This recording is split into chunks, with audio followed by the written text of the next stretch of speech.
So there are lots of different coping strategies that people use in general for mental health.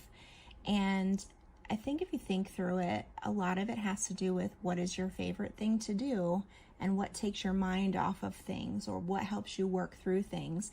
I remember when I used to help mow the lawn in our old home, I used the push mower. Man, that was a great time for thinking through things. Some people use cooking. Some people listen to music, exercise, spending time in nature, all kinds of things. I walk quite a bit, and that's helpful. Art is another example. So what I'm going to show you here is what I do most of my time doing. So it's kind of an art, but I just call it doodling. But this is something I've talked about a couple times as far as how I used to really be able to concentrate during school and then later on during meetings. And so this is called Zentangling. And so I'm just going to give you a quick little mini lesson. Not that this is a lot about journaling, but it is about mental health. And it's also a way to help you through things when you are, when you're in your journal as you're reading or as you're listening to something. And so basically the way I do this is you just kind of start in the middle. Well, I start in the middle. Not everybody does, I'm sure. I love dotted pages. They're the most helpful to me. And then you just start to make lines, and you can make curvy lines, you can make dotted lines, you can make straight lines, long lines. So basically, a lot of this has to do with a mirroring type of technique. I used to do this when I taught. I used to do this with my students when we had like inside recess time, and they were really good at it. They got really, really good at it. So I am not a teacher of art by any means, but it's just one of those things. So some people just enjoy watching me doodle. I used to get friends in trouble that were paying attention to me rather than the person in a training or something. Oops. But it's just, I don't know, it's a way that helps me to cope. So you'll notice basically whatever I do to one side, I do to the other. Now this paper is in a grid technique.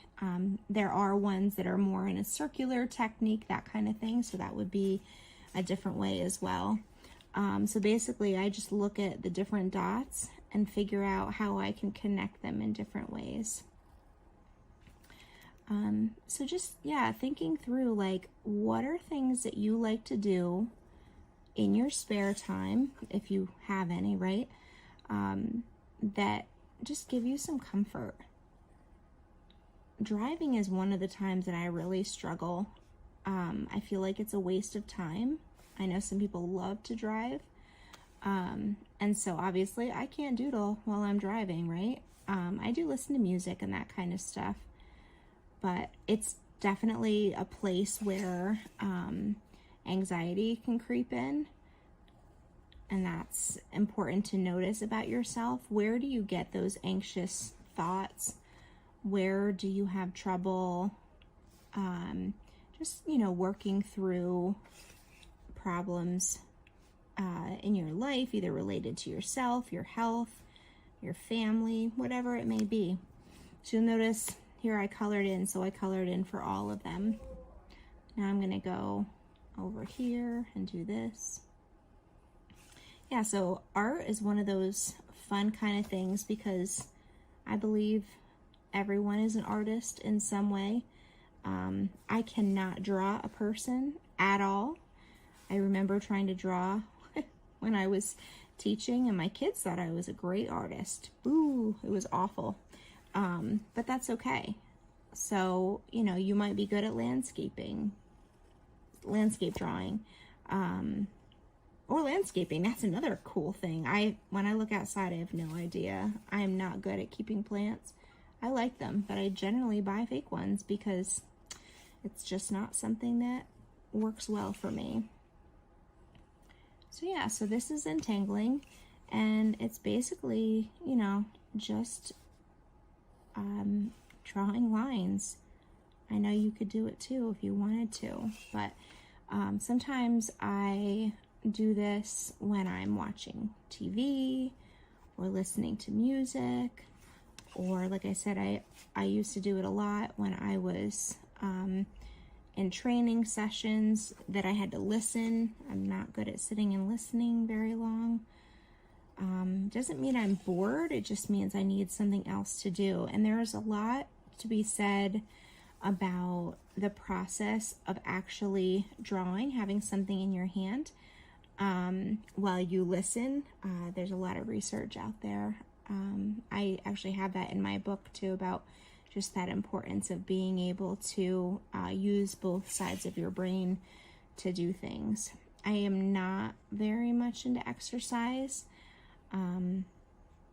Yeah, it's just not my thing. I do it. I love to walk, like I said, but running and that kind of stuff, just not for me. But that's like another thing. If you're doing like CrossFit, those kind of things, the cross body techniques are so good for you also.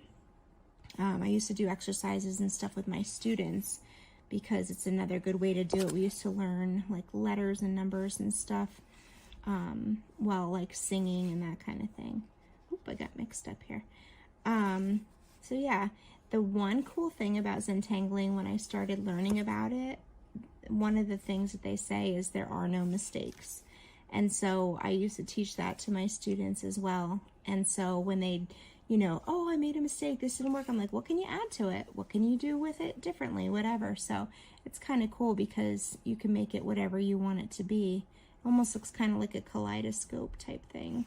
But yeah, it's a fun technique and it's just something different to do. I plan to do some more lessons with this in the future.